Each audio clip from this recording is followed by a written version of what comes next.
C'est parti. Alors bonjour, j'ai le plaisir de vous présenter, et puis d'ailleurs elle va se présenter elle-même, Bonjour donc je te laisse te présenter. bonjour à toutes et à tous, Charlotte Magendie, notaire. Je m'installe à Paris 16e prochainement et j'ai eu le plaisir de faire la rencontre de Philippe dans le cadre de mes recherches de locaux, puisqu'idéalement mes associés et moi souhaiterions nous installer secteur Passy entre la place du Costa Rica et la chaussée de la Muette. Voilà, donc à bon entendeur, salut, si vous avez des locaux, que ce soit la location, la vente, eh bien vous pouvez soit contacter Charlotte directement par le lien que l'on va mettre, ou moi-même. Bon, le problème c'est qu'il y aura des honoraires si c'est moi qui le contacte. Hein. Exactement. Charlotte, il y a des questions qui sont récurrentes dans l'immobilier. Est-ce que tu peux nous parler de promesses, promesses d'achat, rédaction de compromis, etc., qui sont des sujets qui reviennent régulièrement? Alors, pour vous expliquer sur les différents avant-contrats, effectivement, nous, notaires, on est amenés à proposer la signature de plusieurs types de contrats avant qu'on passe directement à une promesse, enfin, à une vente. On a tout d'abord la promesse de vente, qui est l'avant-contrat le plus classique, qui est un contrat dans lequel le vendeur, lui, est engagé à vendre, mais l'acquéreur a la possibilité de lever une option d'achat, puisqu'il n'est qu'un acquéreur potentiel. En général, les promesses de vente sont conclues sous des conditions suspensives, bien souvent la condition suspensive de financement. Et en fait, on le considère dans cet avant-contrat que la vente n'est pas encore formée et qu'elle ne se formera qu'à la levée des conditions suspensives.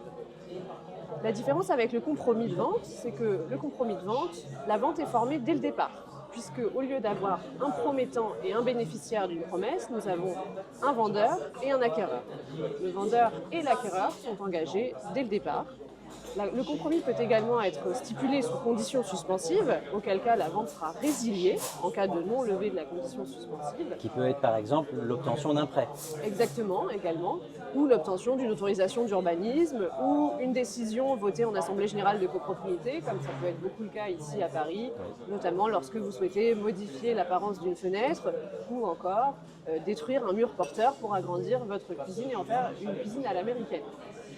Enfin, on a aussi un autre cas qui est celui de la promesse unilatérale d'achat, qui là s'offre plutôt dans un cas de figure où le vendeur est en cours d'acquisition d'un bien, c'est-à-dire qu'il n'est pas encore titré sur le bien, mais il s'engage dans une opération de marchand, auquel cas il souhaiterait dès à présent revendre le bien, mais nul ne peut disposer d'un bien dont il n'est pas encore propriétaire. Donc en réalité, pour que ce soit parfaitement carré juridiquement, il faudrait à ce moment-là que ce soit l'acquéreur définitif qui lui propose d'acheter le bien par le biais d'une promesse unilatérale d'achat. C'est-à-dire que la promesse unilatérale d'achat, c'est l'acquéreur qui s'engage auprès du vendeur à acquérir un bien à la condition que le vendeur devienne propriétaire définitif de ce bien une fois qu'il sera titré. Donc voilà, c'est trois différents avant-contrats qu'on est amenés à utiliser, nous, notaires, dans notre pratique. On a beaucoup d'agences immobilières aujourd'hui qui sont en capacité de rédiger des avant-contrats, mais c'est plutôt des compromis. Oui. C'est vrai que voilà, on voit de plus en plus ce cas de figure se développer. Nous, on accompagne à ce moment-là nos clients et nos partenaires agences sur de la relecture, sur du conseil d'insertion de clauses, puisque les compromis de vente en agence sont parfois plus courts et plus succincts que nos avant-contrats notariés. C'est pour cela que nous, on propose plusieurs typologies de contrats qui s'adaptent en réalité à la demande des parties lors d'un processus d'achat immobilier. Est-ce que tu peux nous donner le délai moyen pour rédiger un acte, promesse, compromis, chez vous? C'est la grande question. C'est la grande question. Effectivement, tout va dépendre de beaucoup de choses. Nous, notaires, sur un processus classique d'acquisition immobilière, il ne faut pas oublier qu'auprès de particuliers, on doit récolter une 60aine de pièces. Entre les diagnostics techniques immobiliers, les documents du syndic, et que ce soit les règlements de copropriété, leurs éventuels modificatifs, mais aussi des documents financiers de la copropriété qui sont extrêmement importants, comme le pré-état daté et l'état daté. Ce sont des documents que certains syndics peuvent mettre un petit peu de temps à élaborer, puisque ça implique des informations financières de la copropriété. Donc il faut que les registres soient à jour, à vrai dire, ce n'est pas forcément toujours le cas. On a aussi les procès-verbaux d'Assemblée Générale sur les 3 dernières années, qui remontent sur 3 années. mais également plein d'autres documents qui concernent les parties, que ce soit l'acquéreur, ses conditions suspensives, ou le vendeur, que ce soit leur titre de propriété, ou les éventuels travaux qu'ils auraient réalisés les 10 dernières années dans le bien qu'ils s'engagent à vendre. Donc en réalité, Avec autorisation, bien avec évidemment. autorisation de la mairie et ou de la copropriété lorsque besoin est. Oui. Mais effectivement, il y a quand même un certain nombre d'éléments, non seulement que nous devons récolter, mais aussi que nous devons viser, c'est-à-dire relire, vérifier qu'il n'y a pas d'infraction, qu'il n'y a pas eu de travaux réalisés sans autorisation, d'annexion de parties communes, comme ça peut être le cas Un grand notamment classique, en oui. copropriété. Mais idéalement, en fait, nous notaires, nous devrions pouvoir nous engager à signer des avant-contrats sous des délais assez courts de 2 semaines, je dirais. En tout cas, c'est à l'étude des délais que nous fixons et nous essayons toujours de faire au plus vite.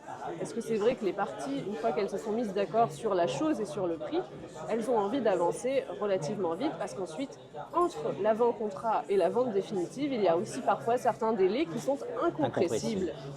Et en général, ces délais, ce sont des délais de 2 à 3 mois.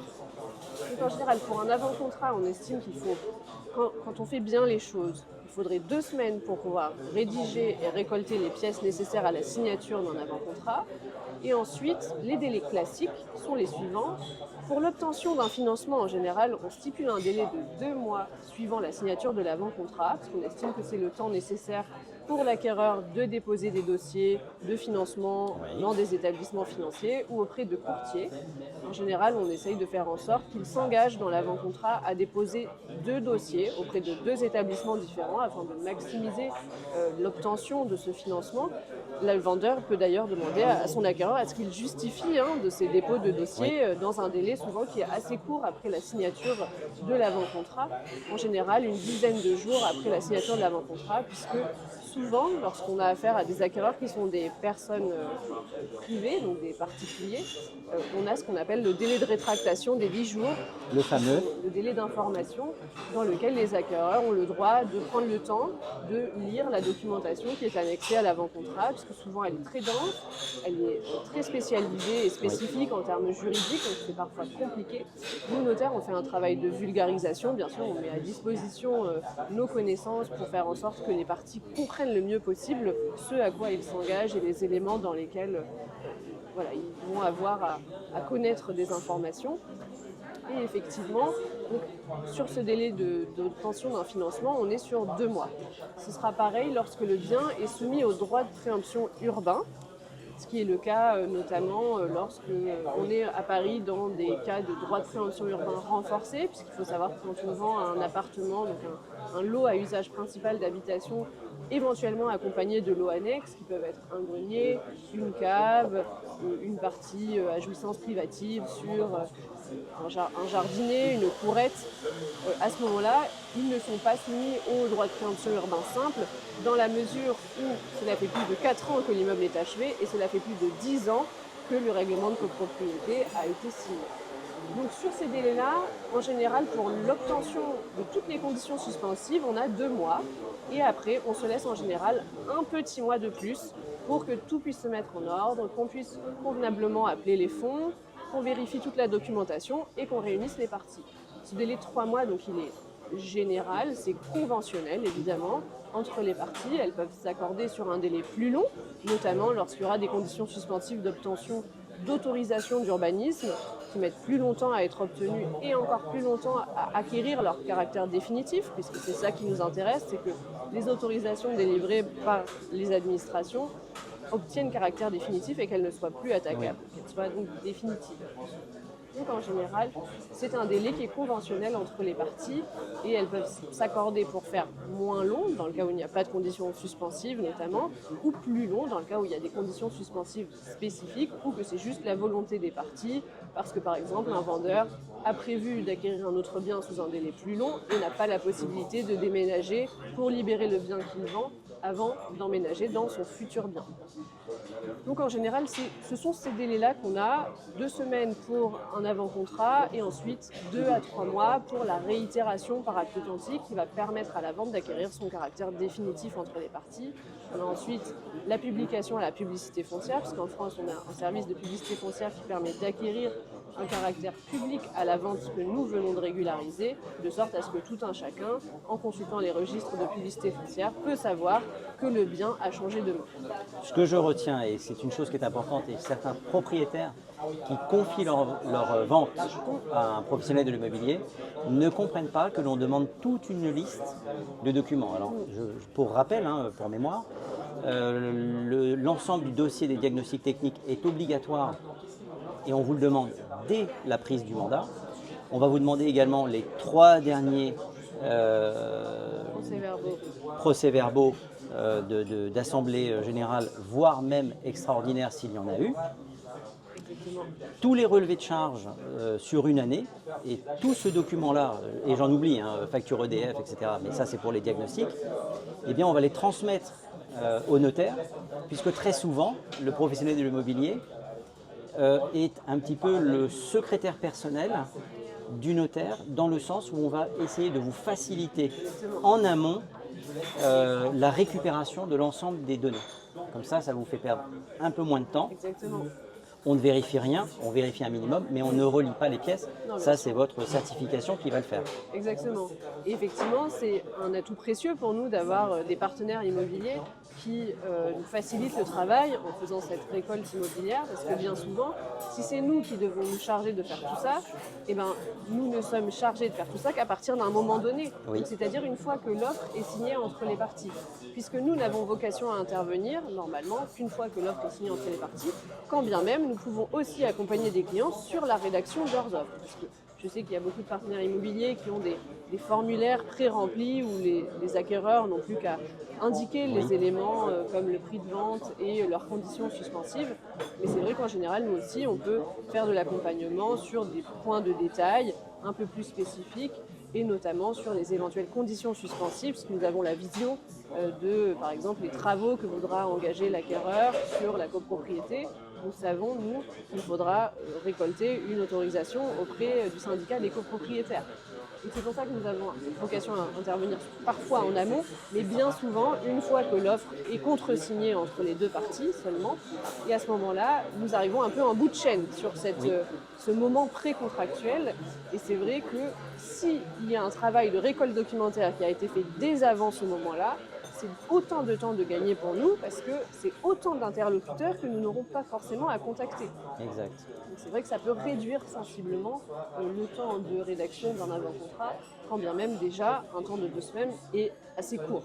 Je pense à l'échelle du notariat en France, vous allez en général peut-être être à l'échelle de la France sur un délai qui est peut-être d'un mois plutôt, dans la mesure où effectivement, comme je l'ai dit, il y a beaucoup de documents à récolter et parfois nous n'avons pas toujours la même réactivité en face sur les différents acteurs que nous avons à contacter dans le cadre de cette récolte documentaire. Entre autres, l'administration. Voilà, l'administration souvent. On parle de temps en temps de vente directe. Oui. Alors, est-ce que c'est quelque chose où on va réellement gagner du temps ? Et quel est l'intérêt de passer par une vente directe ? Alors, l'intérêt de passer par une vente directe, notamment, moi je le perçois à l'échelle de ma pratique, lorsque j'ai déjà eu un premier avant-contrat avec un premier acquéreur qui s'est présenté, et l'acquéreur n'a pas obtenu sa condition suspensive de financement. Malheureusement, ça arrive en ce moment. Ça arrivait par le passé aussi, bien sûr, mais effectivement, dernièrement, les banques se sont montrées un peu plus frileuses relativement aux investissements immobiliers. Et donc, à ce moment-là, nous, on se retrouve face à un dossier qui a été intégralement instruit. Nous avons les éléments d'urbanisme, nous avons souvent contacté les mairies, les syndics pour obtenir tous les éléments. Et patatras, l'acquéreur ne peut plus signer l'acte puisqu'il n'a pas obtenu son financement, évidemment. Et donc là, le vendeur se trouve un peu embêté. Mais s'il retrouve un acquéreur et qu'il n'y a plus qu'à repurger effectivement un droit de préemption urbain sur ce nouvel acquéreur, eh bien, et donc les conditions financières de l'acquisition n'ont pas changé, à ce moment-là, on pourra passer à une vente directe.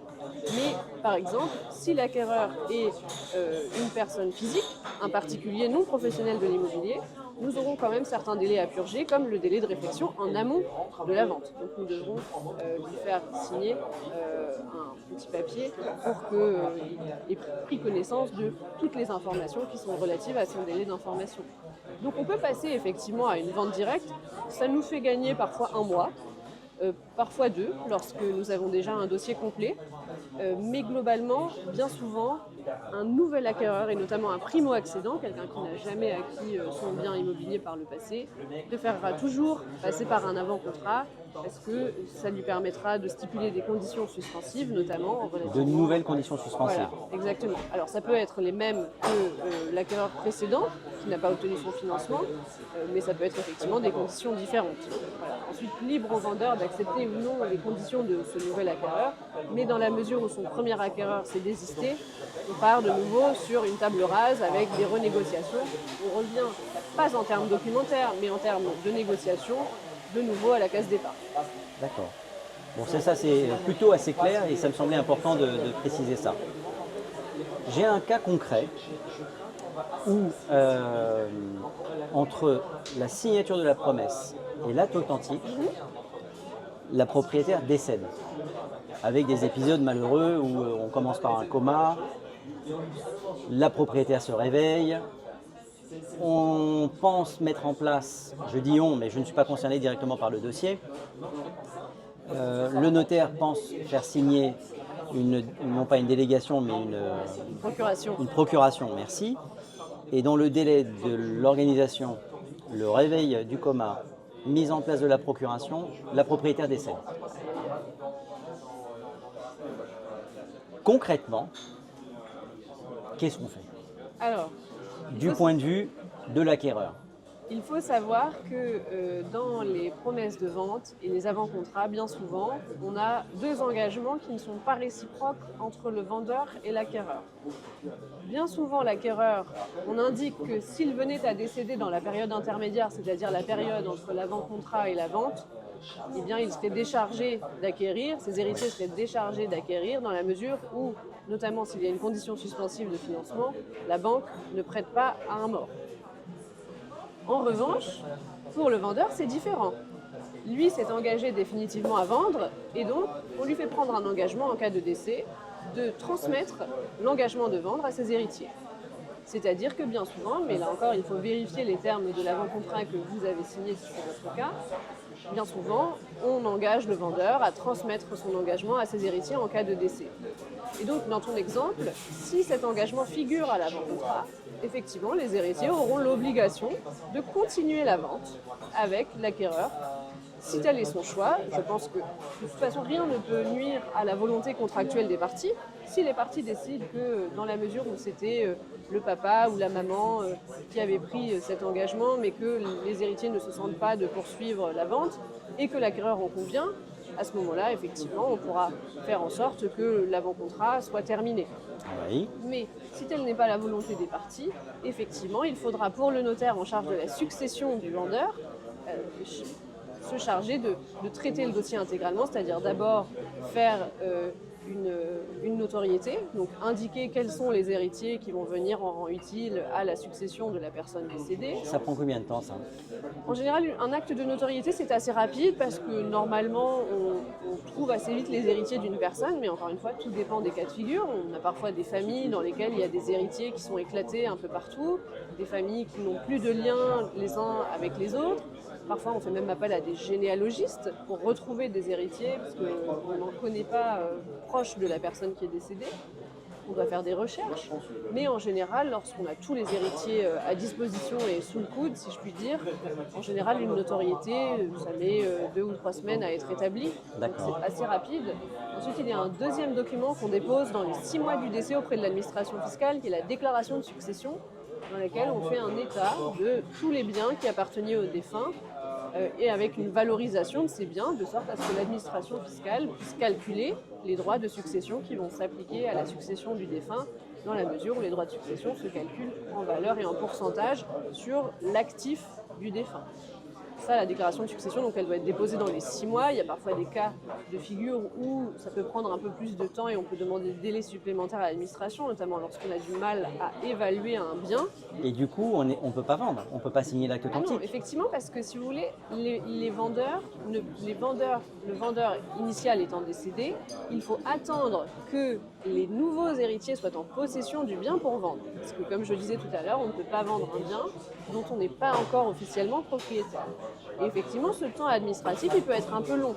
Il peut prolonger la promesse de vente ou l'avant-contrat en général d'un délai de 6, 8 mois, 1 an. Donc c'est assez long, effectivement, c'est pour ça que la liberté contractuelle prévaudra toujours dans la mesure où si les parties s'en accordent, effectivement, l'avant-contrat pourra être terminé. Alors, c'est pas le bon terme, mais ça veut dire que tant que la succession n'est pas passée, Exactement. on ne peut pas réaliser la vente Tout à et fait. passer à l'acte authentique. Tout à fait, puisque l'identité de votre vendeur n'est plus la même.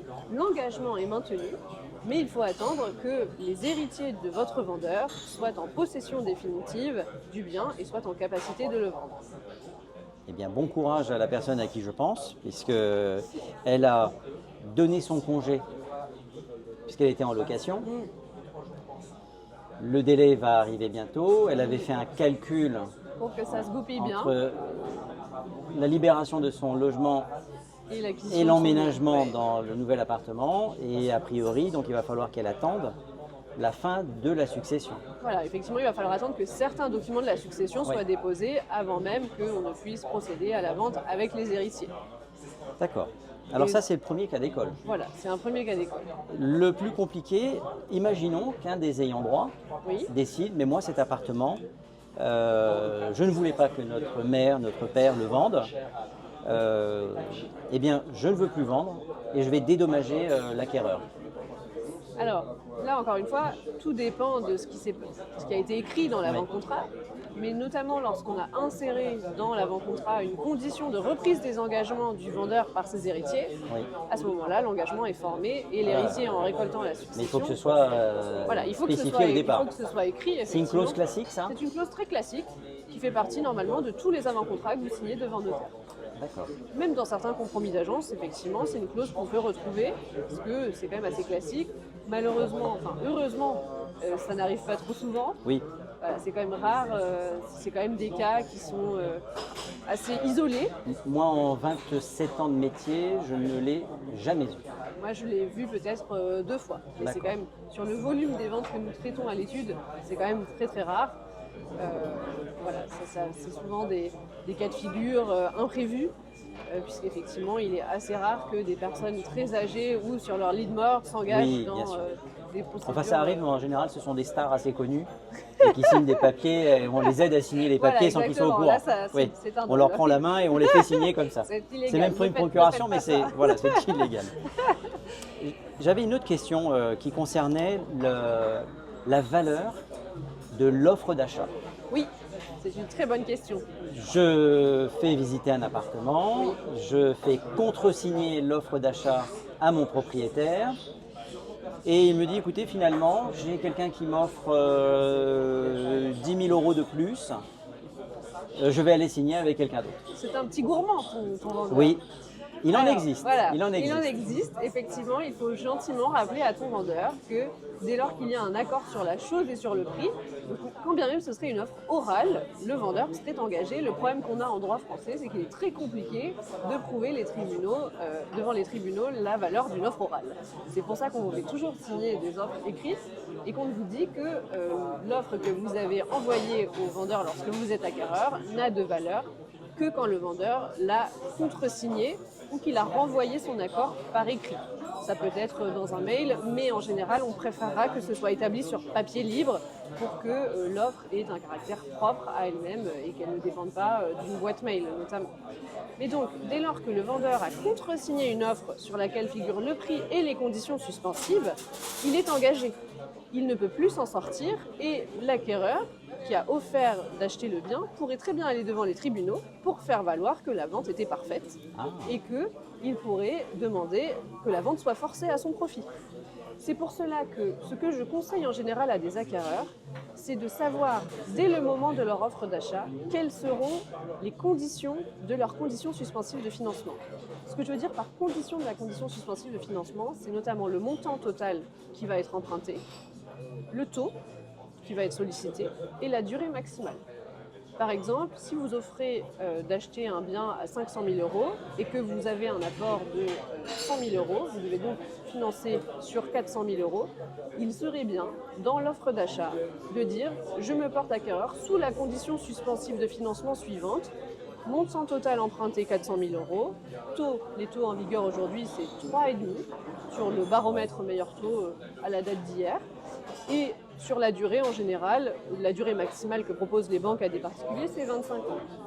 Il faudrait idéalement, pour que l'offre soit intangible et parfaite, que toutes les conditions financières, donc conditions suspensives et conditions de la condition financière, soient écrites de sorte à ce qu'on n'ait plus besoin de renégocier quoi que ce soit au moment où on arrive à l'avant-contrat. Donc peut-être prévoir un taux un petit peu plus élevé, dire je m'engage jusqu'à hauteur de 4% peut-être. Alors, en fait, on est assez frileux sur les engagements relatifs au taux, dans la mesure où ce qu'on fait, nous, en pratique, et c'est une pratique qui est partagée par nombreux confrères et consoeurs notaires, c'est de se rendre sur le baromètre meilleur taux, de prendre parmi les 3 taux qui sont proposés à l'échelle de la région dans laquelle vous acquérez le moins bon taux, qui reste tout de même un bon taux.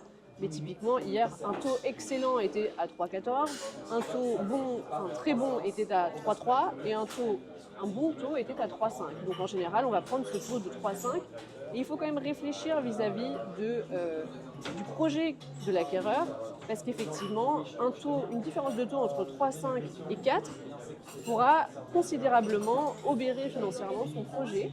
C'est pour ça que la première étape, en général, quand on veut acquérir un bien immobilier et qu'on sait qu'on a besoin d'un financement, ce n'est pas le cas de tous les acquéreurs et on les félicite pour ça, c'est de se rendre dans sa banque ou auprès d'un courtier en financement pour savoir quelles seraient les conditions et le budget dont on pourrait bénéficier pour acquérir. Mais effectivement, la différence, elle peut être notoire. Il faut savoir que lorsqu'on stipule un taux dans une condition suspensive de financement, si jamais la banque nous offre toutes les autres conditions, c'est-à-dire, dans mon exemple, 400 000 euros sur 25 ans, mais à un taux de 3,6 au lieu de 3,5, l'acquéreur pourra refuser. Puisque le taux est plus élevé et donc les conditions financières sont plus onéreuses pour l'acquéreur. C'est pour ça qu'en général, pour l'équilibre des parties, on fait en sorte de prendre un taux selon un baromètre national ou régional en fonction de ce qui se pratique au quotidien. Et c'est pour ça que là, un taux à 3,5 était un taux équilibré pour les parties parce qu'il reflète une réalité qui se pratique en ce moment. On le consulte au jour le jour, ce baromètre, parce qu'il peut y avoir des évolutions d'un jour sur l'autre, d'un mois sur l'autre, comme on a pu le voir ces dernières années notamment. Mais effectivement, l'intérêt pour nous, c'est d'avoir une offre qui soit complète et définitive dès le départ. Donc si je résume, un propriétaire qui a contresigné une offre qui lui est présentée et dûment remplie est presque aussi engagé que s'il avait signé une promesse. Exactement. Il est aussi engagé que s'il avait signé la promesse, puisque lui, dès l'offre de vente, dès l'offre d'achat qu'il a contresignée, il s'est engagé à vendre aux conditions qui figurent sur l'offre. Parce qu'on voit beaucoup de choses sur les réseaux sociaux avec des personnes qui sont convaincues que finalement elles s'engagent entre guillemets à blanc et que finalement, oui j'ai accepté votre offre mais je vais aller signer ailleurs. On peut tout à fait dire que c'est le cas pour l'acquéreur, puisque lui, non seulement il a signé une offre d'achat, une offre d'acquisition, mais sous conditions suspensives. Donc lui, de son côté, l'engagement n'est pas parfait. En revanche, pour le vendeur, lui, il détient dès à présent toutes les conditions pour s'engager. C'est-à-dire qu'il connaît le prix qui va lui être offert, il connaît les conditions suspensives dont souhaite bénéficier son acquéreur, il connaît le bien. Donc à partir de ce moment-là, il est engagé. Et ce n'est pas vrai pour l'acquéreur, comme je le disais, parce que lui, il a des conditions suspensives. Ensuite, il s'engage à signer un avant-contrat. Et à cet avant-contrat, si c'est une personne, si c'est un particulier non professionnel de l'immobilier qui s'engage sur un local d'habitation, à ce moment-là, il bénéficiera d'un délai de rétractation de 10 jours. La fameuse loi SRU. Donc, exactement. Donc en fait, il y a plusieurs portes de sortie pour l'acquéreur avant que ne soient levées toutes les conditions suspensives. Alors faites bien attention parce que ça, tout le monde ne communique pas là-dessus et c'est une chose qui est quand même importante. On ne s'engage pas à la légère lorsque l'on va contresigner une offre. Exactement. Il faut bien faire attention parce que l'acquéreur, auquel cas le vendeur ne souhaiterait plus vendre aux conditions qu'il a contresignées, pourrait tout à fait aller devant les tribunaux et faire en sorte que la vente soit faite à son profit. Alors j'ai discuté avec une consoeur qui travaille en Belgique il y a quelques années, qui m'expliquait que lorsqu'un acquéreur fait une offre ou faisait une offre à un propriétaire, le propriétaire refusait l'offre dans un premier temps, et dans un deuxième temps, 1 mois, 2 mois après, recontacter l'acquéreur en disant écoute, finalement j'accepte votre offre. Oui. Et que l'acquéreur était obligé d'aller acheter son appartement. Et s'il ne le faisait pas, il devait le dédommager. Ça, c'est la Belgique. D'accord. Alors, c'est différent en France et c'est pour ça que moi, l'un des conseils aussi que je donne à mes clients acquéreurs lorsqu'ils rédigent leur offre d'acquisition, c'est de bien stipuler un délai de validité sur l'offre, en pied d'offre. Parce qu'effectivement, si vous n'indiquez pas de délai, à ce moment-là, devant un tribunal, le délai dans lequel votre offre est valide sera laissé à l'appréciation des juges. Et à ce moment-là, les juges pourront estimer qu'un délai raisonnable sur la validité de votre offre, ça peut être 2 mois, ça peut être 2 semaines, tout dépend du contexte des faits qui seront apportés devant eux. Et donc effectivement, ce qui est important quand vous signez une offre d'achat en tant qu'acquéreur, c'est de stipuler un délai en pied d'offre en disant cette offre que je fais au propriétaire ne sera valide que pour un délai courant jusqu'au, par exemple aujourd'hui... 30 janvier, c'est demain. Voilà, exactement. Donc on peut dire pendant une durée d'1 semaine à compter de ce jour, pendant une durée de 2 semaines à compter de ce jour, mais voilà, stipuler quand même un délai de sorte à ce que votre offre ne reste pas quelque part dans un tiroir et qu'on puisse la ressortir 2 mois après lorsque les conditions peut-être du marché seraient moins favorables aux vendeurs et qu'ils puissent effectivement la contresigner à ce moment-là. Incroyable. Donc, on récapitule sur l'offre d'achat. Évidemment, votre identité, l'adresse, si possible le numéro de lot. Exactement, ne pas oublier les lots annexes, parce qu'ils font partie Lot de principal, lot l'acquisition. annexe, bien évidemment.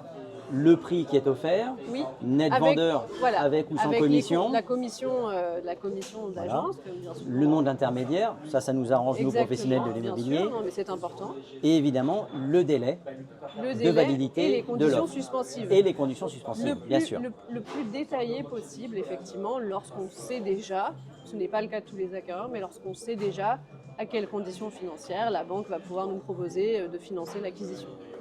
Très bien. Qu'est-ce qu'on a d'autre comme sujet qui pourrait être intéressant? On peut parler de la lecture des procès-verbaux d'Assemblée Générale, Très bien. qui est assez importante, puisque Ouais. lorsque vous portez... Là, il y aura une pause Ok, et je te pose la question. ok. Charlotte, qu'est-ce que tu penses de la lecture des PV d'Assemblée dans le cadre d'une vente ou d'une signature? Alors, c'est une question importante puisque lorsque vous acquérez un bien immobilier en copropriété, on vous met à disposition les procès-verbaux d'Assemblée Générale des 3 dernières années. Donc, il peut y en avoir plus que 3, comme tu l'as dit Philippe, notamment lorsqu'il y a des assemblées générales extraordinaires. C'est des assemblées générales que la copropriété met en place, par exemple lorsqu'il y a des questions urgentes à traiter, comme des travaux urgents suite à un sinistre, ou qu'il y a un copropriétaire qui sollicite la tenue d'une assemblée parce qu'il souhaiterait réaliser des travaux qui ont besoin de l'accord de l'assemblée, mais que l'assemblée générale ordinaire ne se tiendra que dans 8 mois.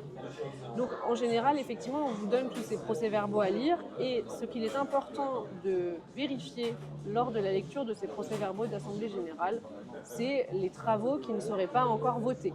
Pourquoi ? Parce que quand vous devenez acquéreur d'un bien immobilier, très souvent on précise que c'est à votre charge que se feront les futurs travaux dans la copropriété. Il peut y avoir des travaux notamment qui sont extrêmement coûteux, à savoir notamment les réfections de cages d'escalier, les ravalements de façade et les toitures, ou alors tout ce qui va être de l'ordre structurel, lorsqu'effectivement on doit refaire les fondations de l'immeuble. C'est extrêmement coûteux, quand bien même quand vous portez acquéreur en copropriété, votre participation au budget de la copropriété ne se fait que dans la limite des tantièmes de copropriété sur les lots que vous acquérez. Donc vous n'avez qu'une partie à financer. Mais toujours est-il que ces travaux sont parfois très coûteux, et sur par exemple un lot de copropriété d'habitation classique, sur un budget à 100 000 euros, s'il y a peu de copropriétaires, on peut se retrouver très vite à financer 20 000 euros sur une toiture, ce qui n'est pas neutre quand on se porte acquéreur d'un bien immobilier. Et donc effectivement, on va chercher sur ces procès-verbaux d'Assemblée Générale tous les travaux qui n'ont pas été encore arrêtés dans leur montant et dans leurs principes. C'est-à-dire, vous allez chercher les résolutions d'Assemblée Générale qui disent par exemple projet de travaux de réfection de la toiture pour un budget de 100 000 euros. Si les copropriétaires n'ont pas voté cette résolution, ça veut dire que fatalement, elle sera sans doute reproposée dans les futures assemblées générales de copropriété. Et ça pend au nez au nouveau propriétaire. Ces travaux-là seront à la charge du propriétaire au moment où les travaux seront votés. Vous avez aussi des résolutions qui ne votent que des projets. Donc par exemple, la copropriété s'entend sur le principe de devoir ces futures années voter des travaux sur la toiture. Là, attention, parce que quand bien même la copropriété aurait adopté le principe des travaux, mais n'aurait pas arrêté le budget, ça veut dire que la résolution n'est pas encore votée, et donc que le budget de ces travaux sera appelé au moment notamment où le nouvel acquéreur sera propriétaire. C'est un peu le principe du voteur-payeur. Exactement. Et c'est pour ça que conventionnellement, dans les avant-contrats, on prévoit que tous les travaux qui seraient votés dans leur montant et dans leur principe avant la signature de l'avant-contrat restent à la charge du vendeur, quand bien même ils n'auraient pas encore été appelés. D'accord. C'est-à-dire que si 2 mois avant l'avant-contrat, il y a une assemblée générale qui s'est tenue au terme de laquelle le vote des travaux de toiture s'est fait, pour un budget de 100 000 euros, mais que les travaux n'ont pas encore été appelés, le vendeur rembourse par avance la quote-part du budget, de son budget de travaux au futur acquéreur, parce qu'il sait que les travaux ont déjà été votés avant qu'il ne s'engage à vendre.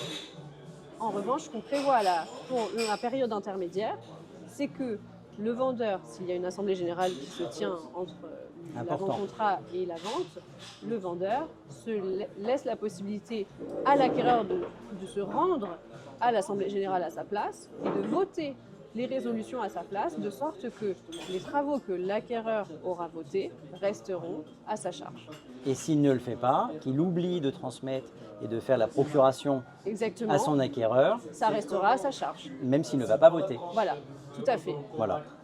Bah, écoute Charlotte, je pense qu'on a fait une bonne première vidéo. Oui, exactement. Il y en aura d'autres. N'hésitez pas à nous poser des questions. Donc Charlotte, il y a une page sur Instagram. Oui, sur Instagram, Alternotaire, justement, qui vulgarise beaucoup de concepts juridiques sous une forme ludique et accessible pour éviter cette aura de mystère parfois qu'il peut y avoir autour de la profession notariale qui jouit d'une image d'un grand sérieux, mais nous sommes aussi au cœur de la vie des particuliers dans des moments importants.